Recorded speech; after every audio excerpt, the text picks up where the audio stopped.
5 o'clock in the evening.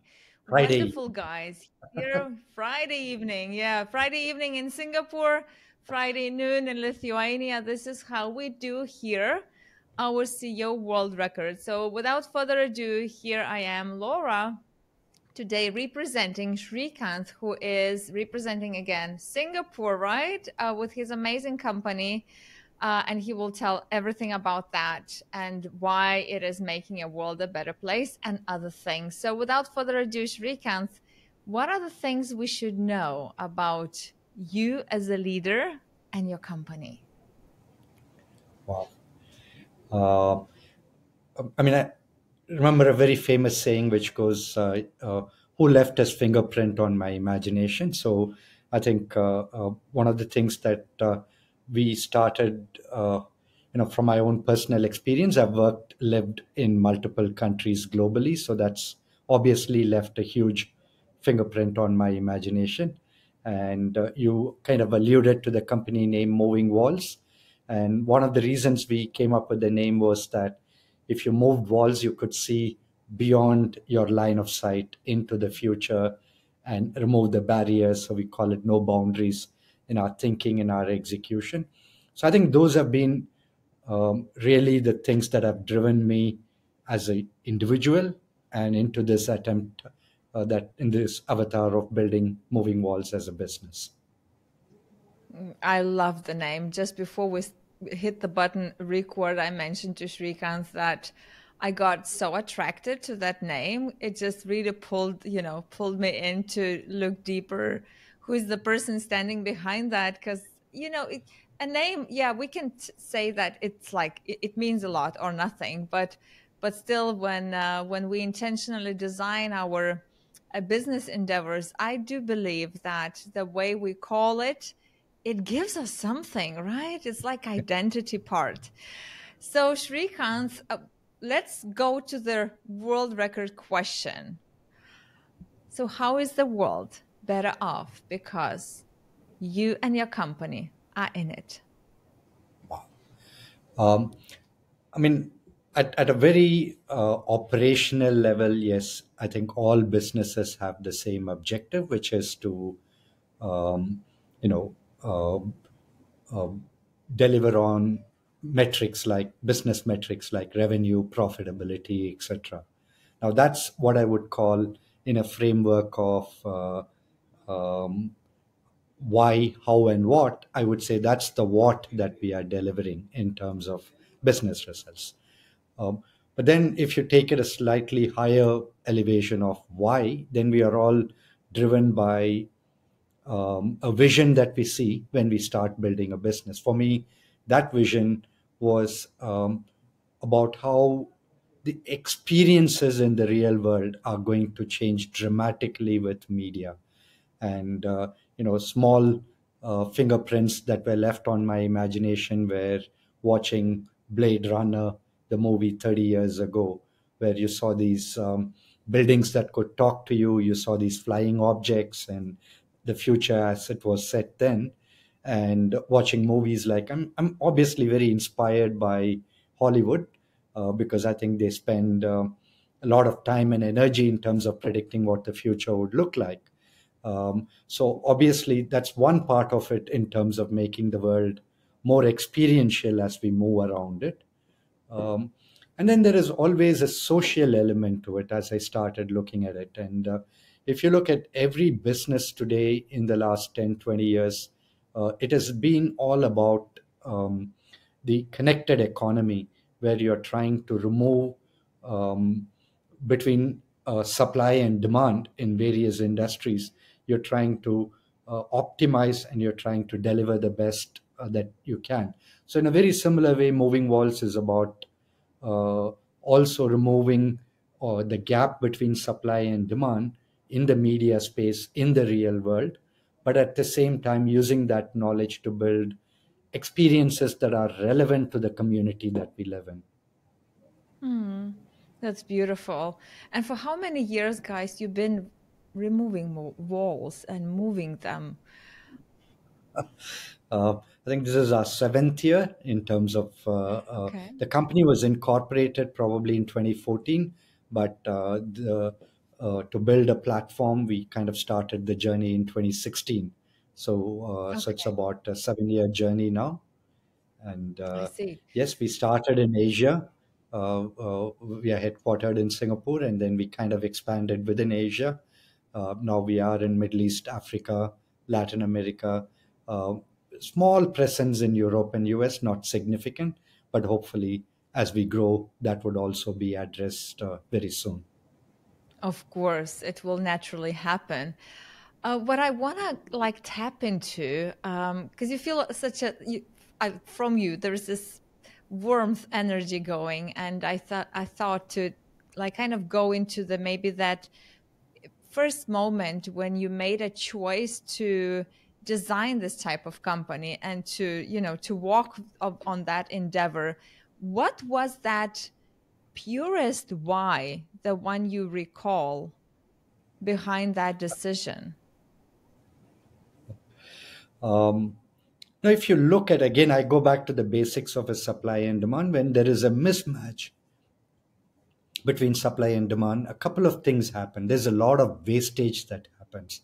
The wastage could be, if you're in a food and beverage industry, that's food waste that happens. But media was the space that I kind of chose because of my own interest.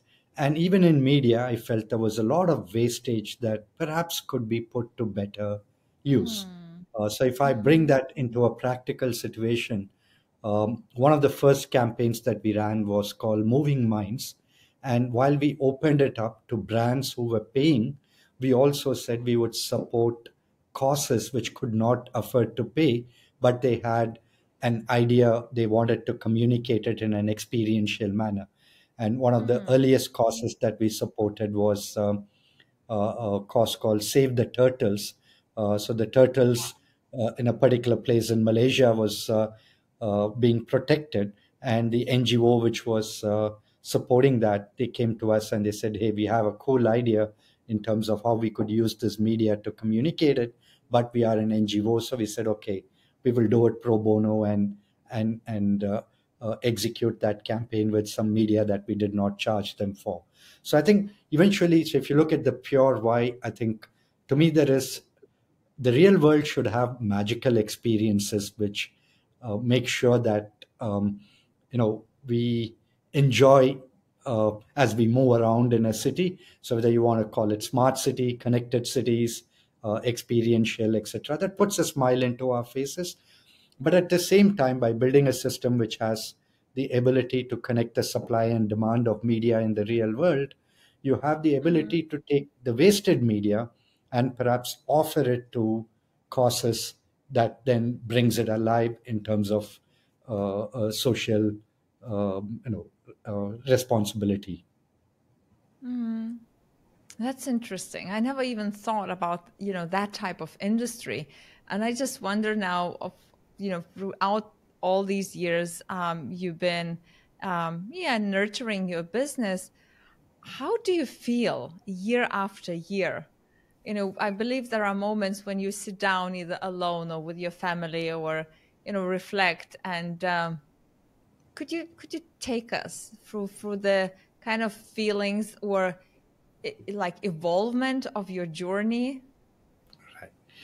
Um, I mean, I'm sure you know, Laura, being an entrepreneur is not easy. I mean, anywhere in the world, it is a very hard journey, tiring at times, and you doubt yourself so many times, but I think it is rewarding. And one of the things that I learned early on, and I happen to have some very good mentors who have helped me through, not at only at a business level, but also at a spiritual level, guiding me. But one of the things that they've always said to me is, um, if you look at purely the financial impact, then there are 20 things that you could do to earn money.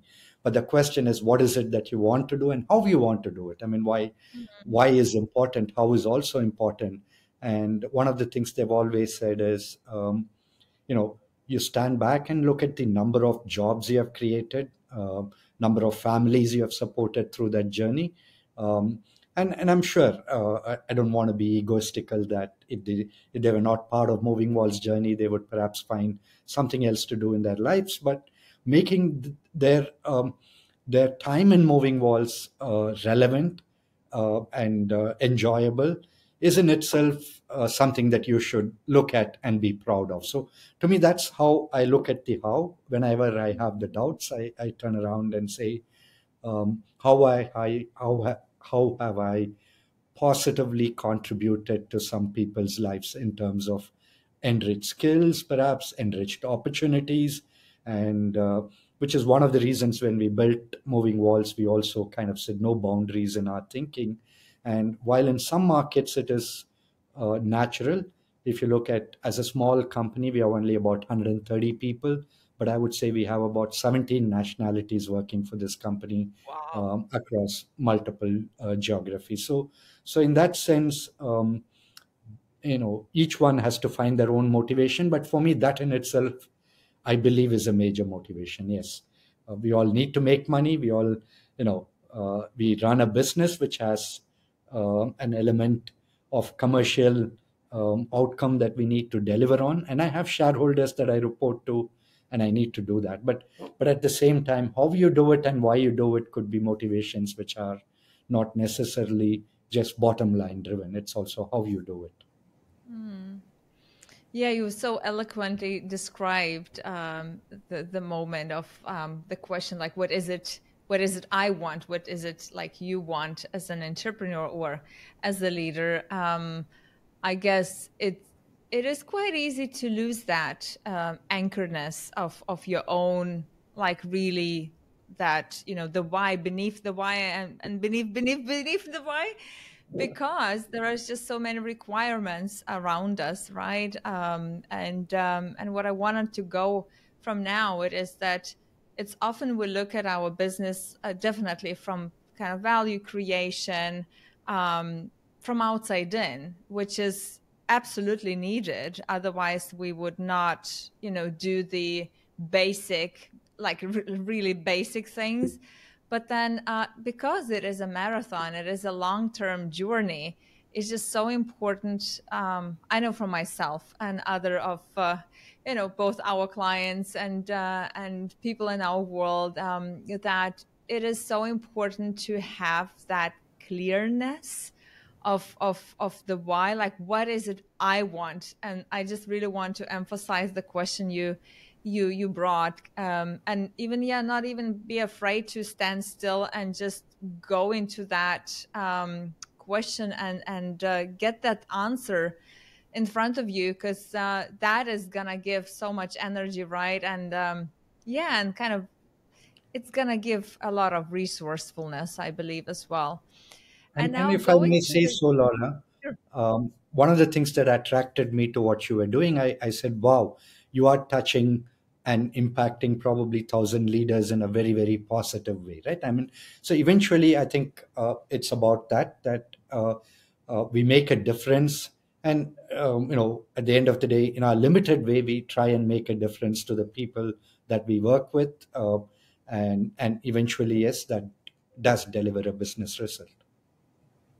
Yeah, absolutely. That's, I mean, one of the reasons why we came up with this idea was that we wanted to surround ourselves with people who are bold and brave enough, but at the same time vulnerable enough to talk loudly about the dark days we're having, right? The whatever dark sides that are our fears that are driving us, because that's only when we believe understand ourselves as leaders, as CEOs.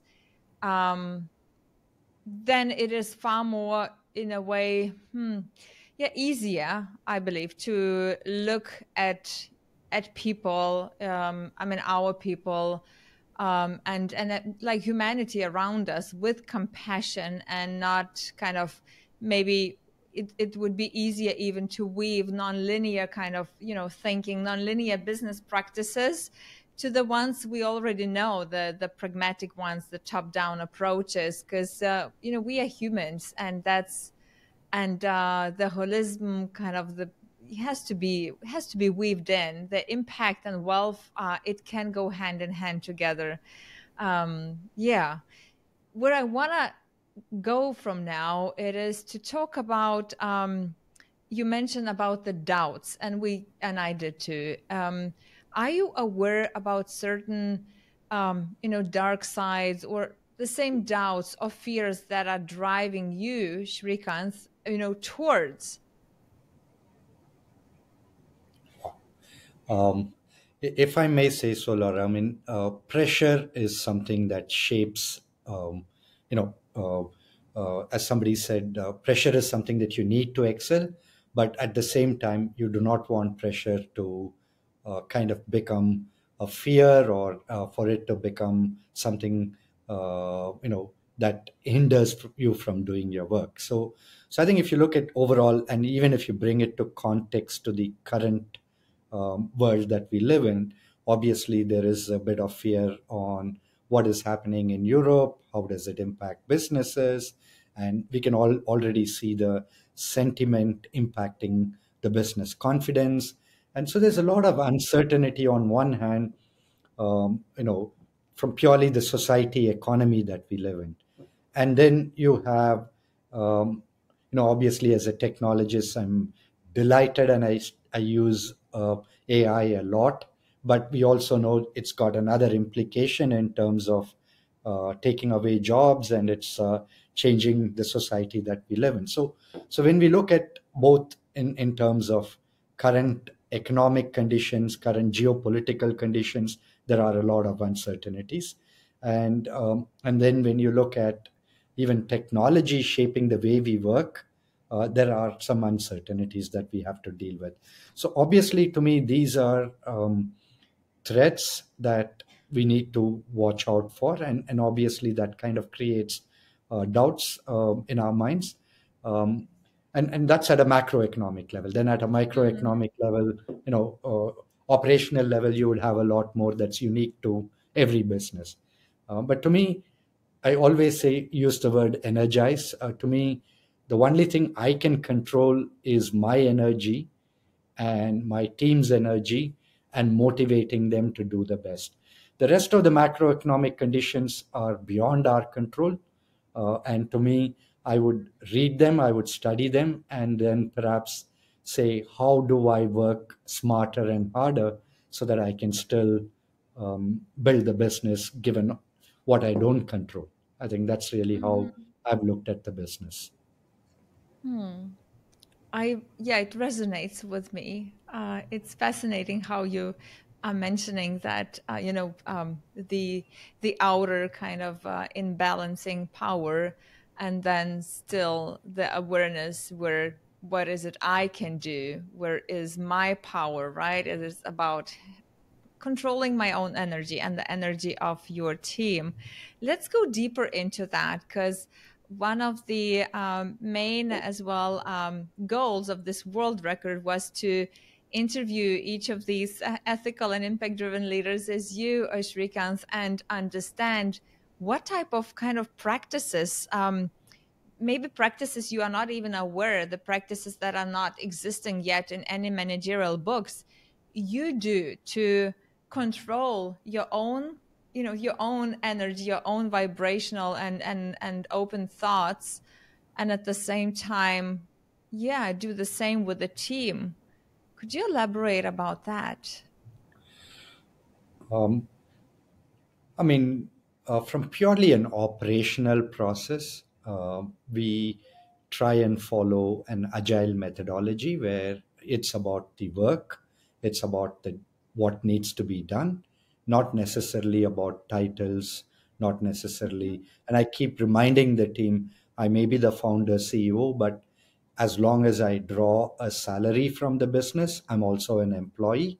And if I have a certain role to fulfill, everyone in the organization who's dependent on me to do my job has a right to follow up with me and ask me to deliver on what I have promised. I think that's a foundation that we all must accept. That the fact that I'm a shareholder, I'm a founder, all of that comes later. I have a role to play, so I have to leave my badge on the table and then work with them as any other team member. And I think it is not, it's a very hard one because all said and done, everyone comes from their own baggage of experiences, and many times it's hard for them to accept that even if you're And but you have to keep communicating it, and over a period of time people accept that. That's probably one thing I've kind of believed in all the time when I was building this business.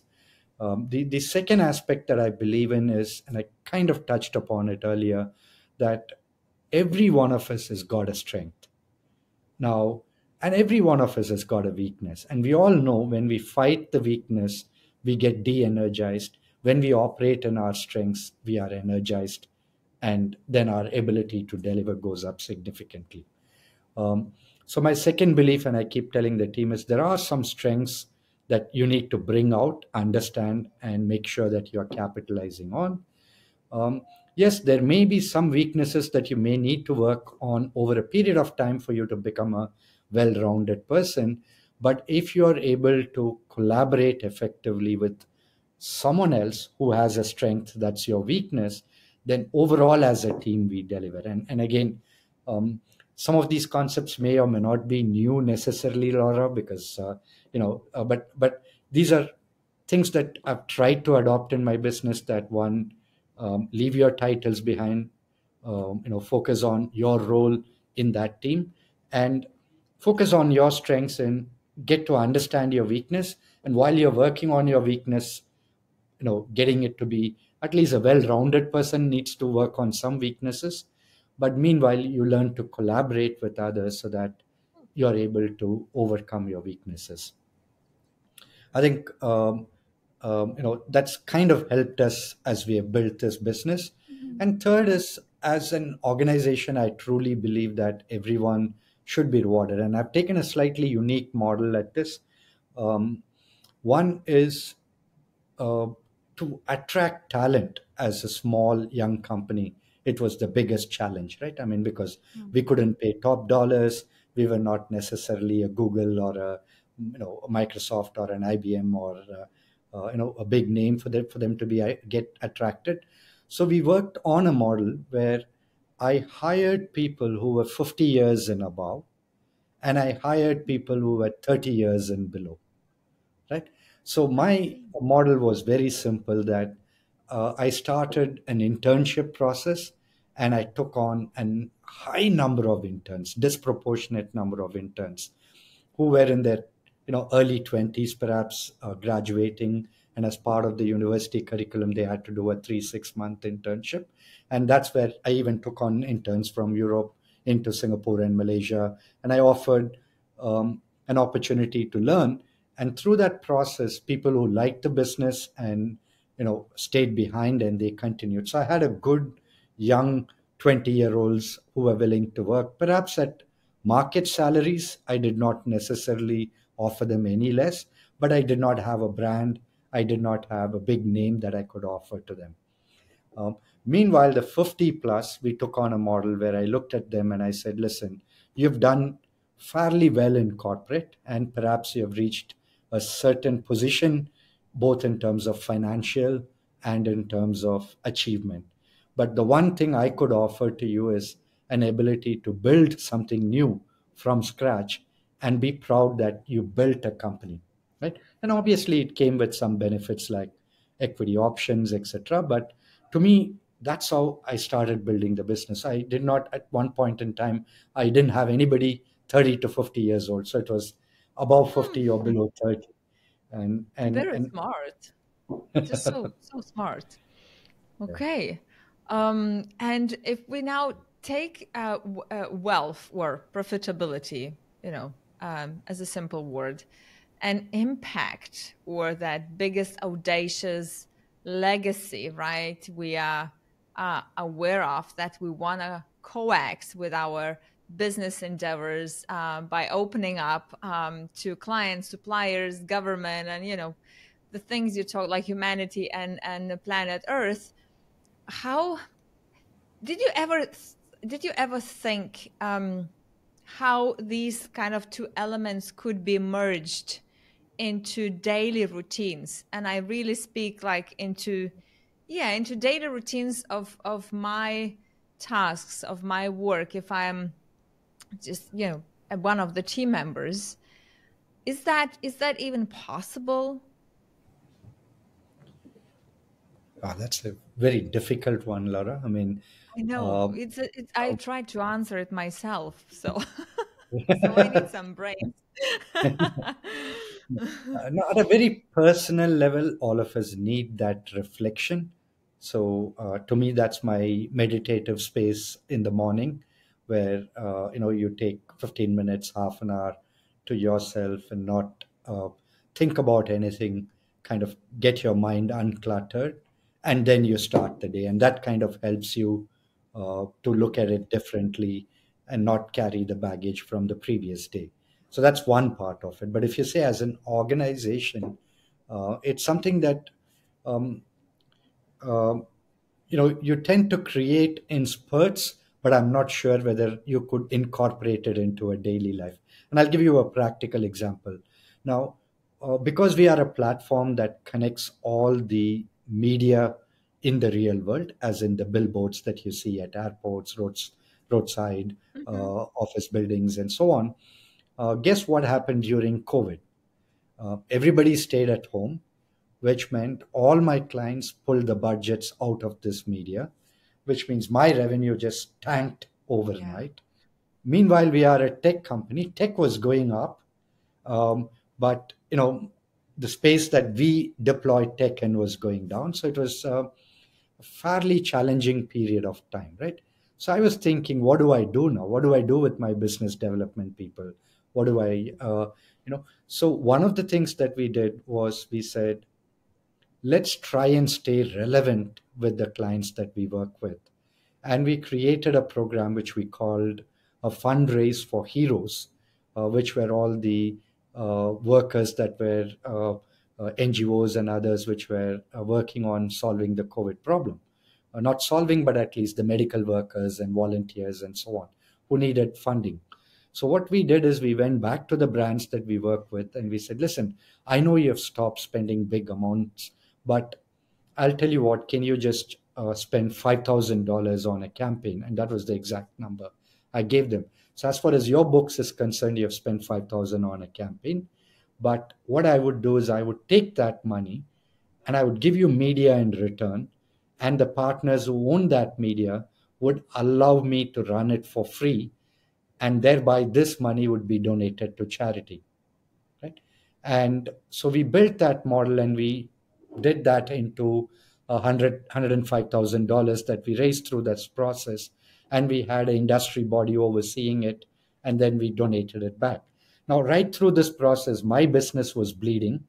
My partner's business in that ecosystem was also bleeding. But we said, listen, if we go and ask for money when nobody is on the streets, then we are not going to get it. But at least let's stay engaged with the advertisers, let's stay engaged with the agencies so that when the time comes around, they still remember that we were relevant even during the hardest of times. So you're right, but those are still projects that you do, like the turtles, like this. But how do you incorporate it into a daily activity of a business? Um, I have some ideas, Laura, but I don't want to put the cart before the Okay. horse. So Yeah, hopefully, absolutely. but those are things that would be wonderful to do. The same way you have a 20 minutes of reflective space at a personal level. If an organization Mhm. can reflect 20 minutes in a day, I think Mhm. that would be a wonderful solution. I can share a couple of like one. I can definitely share the one I came up with where I just started. It just yeah, it just happened in one or another way. We probably are using that for over a year, and then another one which just got into my mind while we spoke. Um, so yeah, when we have either projects and whatever we call it, tasks. Normally still in service, every client is different, every client is unique, they have different scope and all these type of things, and then for every client we probably in a linear managerial style or even agile or lean or whatever we use, we create a certain timeline, a certain Gantt chart, a certain milestones, responsibilities and kind of expected results we want to achieve, roles, and we know all of that, right? And what I've noticed myself with my own mindset, because I'm really highly ambitious, and I can get, my brain can get like really hooked to specific linear Gantt chart, whatever it is we are drawing that on, and then even when we have accountability meetings or space when we talk, and we just pinpoint, is that done? How did it go? What's next? Normal business, right? Kind of meeting where I felt that I was looking for the way how I can distract my mind to see broader and to kind of stop from going, into those linear details. And this was the moment when a question simply, how is that aligned with our impact? And is our client aware about our impact, and is that aligned with our intention? Is that aligned with the intention we agreed with the client? Maybe that is not even needed, another 15 steps, right, which we created. Normally we all create these type of plans because our brain wants to cover the unknown, and not only brain, because we have to give something right for the client and provide clarity for people and etc. But that's what I realized when we started practicing without our own team and wider, Srikanth, that with that question creates silence in a room. And it doesn't matter if we are 5 people, 7 or 10 plus, even remotely in our accountability meetings, it creates silence in the room. And then, kind of new angles are coming in and new decisions. And then most of some or other tasks, they are shifting from maybe they've been not that intentionally designed, And at the same time, I believe that in every accountability meeting, or at least every second one, any type of that question could really help us to stay anchored and to secure kind of, our energy. Because it's, as you know, that we think differently when we are at our highest vibrations, rather than like really focus into the tiny, tiny little details. That is as well needed. But that's one of the practices which help our team actually even to create this world record. yeah so yeah, maybe when all the companies will be evolving more towards soul driven, impact driven, and dare more and more to weave in various practices that are not that much revealed in the books of top down command and control management. Anyway, I've got a couple of more questions. Going back to the legacy, Srikanth, if you could leave behind when you leave this world, as a body, not as a soul, hopefully, what is the legacy you want to leave?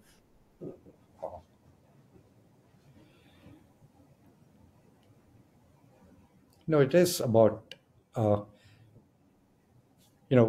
question is, all of us, we are attached to other people probably in a concentric circular way, right? So at a core, you would have your family, as in this case, my wife, my children. So that's probably the core, my parents. And then it kind of expands a little bit into my friends, perhaps my colleagues at work. And then it expands into the society, as in my neighbors. And so you the only thing I can hope for is that I was able to make a positive impact and contribution beyond the core nucleus into a larger concentric circle. And how far that goes is, is really the boundaries that we try and push. But to me, it's a given that everybody needs to take care of their core concentric circle. But Is there a way we can impact? And that need not be financial. It could be in the form of skills. It could be in the form of empowerment. It could be in the form of opportunities you have given people that would not have had that opportunity. But I think it's just that expansion, and you used the word soul, because if you keep expanding it, at some point in time, you are in unity, right? And so that's been probably my motivation, and how far it can go, I really don't know. I mean, because we all still at the end of the day come back to normal life, and then we've got to remind ourselves that we should have a cause that's bigger than a normal life. Mm. Wonderful. Yeah, this is a piano drop. No more words needed.